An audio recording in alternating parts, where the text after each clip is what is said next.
Mountains of evidence and endless arguments are presented by both sides in the great debate on the private ownership of guns here in the United States. But not once in all those endless debates have I seen or heard anyone present the single factor that renders the entire debate moot. Not once. What I usually hear is limited to arguments that are based on how the Second Amendment to the United States Constitution should properly be interpreted. The Second Amendment states, "A well-regulated militia, being necessary to the security of a free state, the right of the people to keep and bear arms shall not be infringed." The debate seems straightforward enough to me, but then I'm an extremely logical aspie. And I have some training in psychology, so I can see below the surface debate to a general personality trait that the people on each side of this debate manifest differently. Most people know that the anti-gun side of the debate would like private ownership of guns to be greatly restricted, if not outright banned, while the pro-gun side would at most agree to controls that would keep weapons out of the hands of criminals and people who are nuts. However, what I've noticed is that most of the people on the anti-gun side of the debate are rather scared of guns, and most of the people on the pro-gun side aren't. Yes, I know there are a few exceptions to this, but the few exceptions represent special cases. This one personality trait is more predictive of which side a person will be on in the gun debate than any other single factor. To me, it seems obvious that the arguments are, in essence, a way for people to put a happy face on their own psychological relationship to guns by framing the debate in moralistic terms. Safety versus rights. Guns kill people versus citizens have the right to protect themselves from other citizens and from a government run by human beings, which will inevitably become corrupt and repressive. Of course, the fact that there are many ways to kill people other than guns does point out a problem with the debate that tends to support my psychological interpretation. After all, if I had a gun, I wouldn't go into a school or church or anywhere else and randomly kill people.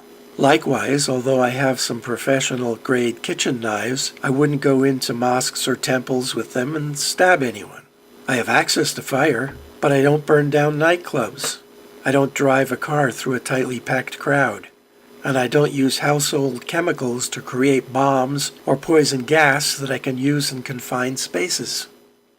This shows that the gun itself, like explosives, fire, cars, and knives, is just a tool, and that the arguments on both sides of the debate have become extremely stylized, almost as if they are theater, created to provide a logical reason to explain the subconscious motivation.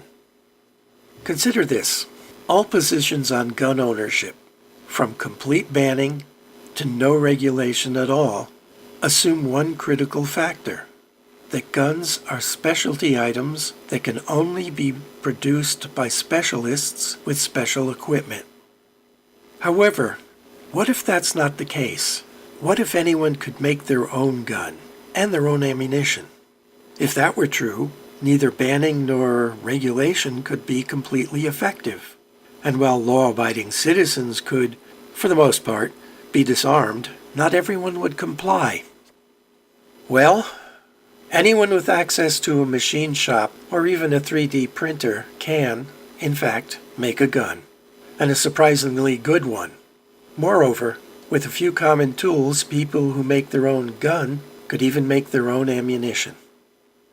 In fact, a surprising number of people here in the contemporary United States actually do.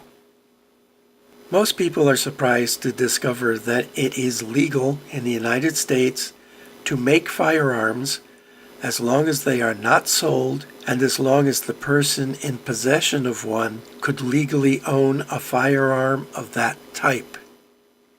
Now consider a couple of facts from our own history. David Marshall Williams, known more famously as Carbine Williams, was serving time at the Caledonia State Prison Farm in Halifax County, North Carolina, when he designed and, after obtaining access to the prison's machine shop, built 4 semi-automatic rifles. Harold Turpin, who along with Reginald Shepard designed the famous Sten gun, built the first one by hand. For those who might not be familiar with the Sten gun, when World War II broke out in September of 1939, most people expected that it would be a replay of World War I, with trench warfare, static lines, and little movement. At first they were right, but all that changed the following May when the Germans launched the Blitzkrieg and in 6 weeks overran all the Netherlands, Belgium, and France. The British troops who were stranded on the continent by the German advance were saved from becoming prisoners of war by a hastily organized evacuation using a fleet of private boats in what became known as the Miracle of Dunkirk. But in the evacuation, they left most of the heavy equipment and small arms behind. With the threat of impending invasion, the British Army was forced to replace the weapons it lost in France, even while expanding the number of troops who would also need new arms. It needed lots of new weapons, fast.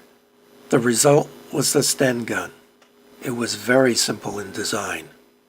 A stamped metal weapon, which required minimal welding, could fire 8 rounds per second from a 32-round magazine, and was effective up to about 100 meters, or so. It didn't pack a lot of punch, but as the saying went, it got the job done. More importantly for the British, it didn't cost a lot to produce, so a large number of them could be produced quickly and cheaply. In fact, by the end of the war, over 4 million of them had been made. Any small machine shop with no gunsmithing experience could make a Sten. After the end of World War II, it continued to be produced in shops around the world. Among the most prolific examples were those Sten guns produced in the Palestine Mandate following World War II. These were produced on various kibbutzim that supplied weapons and material to the Haganah, the Irgun, and other Jewish paramilitary groups. According to some accounts, the Jewish-made copies were of superior quality to the actual British-made originals. But there's more. Guns that shoot well and last for a surprising amount of time are now being made with some parts that are 3D printed in plastic. So, to recap, the debate on private ownership of guns appears on the surface to be based on a disagreement over the interpretation of the Second Amendment. However, there is an underlying psychological reality that seems to be the actual motivator in the debate. If this is true, then the formal debate in the public arena is essentially just for show, since neither side can win. And to drive this point home, we know that complete control of guns is not possible as long as the knowledge of how to make them is widespread and they can be easily and cheaply produced. In practical terms, we know that criminals do not go through legal channels to obtain their guns. They bypass such niceties as background checks, and any criminal with a decent home workshop could make all kinds of untraceable guns, as can many others, including those who believe that society is on the verge of collapse, or those who believe that despite the Second Amendment, a corrupt government is out to confiscate their guns. Finally, just to make sure everyone understands, I have seen, in person, guns being made, and I have seen ammunition being made. This is not some theoretical concept. Just go out to YouTube and type in handmade gun, and you can see how easy it is to make a powerful weapon. You see, friends, the genie is out of the bottle. A gun-free society is not an option because it's not possible. Criminals who can't otherwise get their hands on guns can make them. And even if making guns were made illegal, That wouldn't stop them from being made. It was illegal for the Jews in Palestine to make Sten guns, yet they made them in large numbers. The knowledge and material to make them are freely obtained because they are already widely distributed. We know that rigorous control or banning won't work because we can all see how effective the drug war has been in stopping drug use. And as is the case with so many other things people want, even regulation will only apply to law-abiding citizens, and not even all of them. No. The gun debate is about as meaningful as debating how to rearrange the deck chairs on the Titanic as it was going down.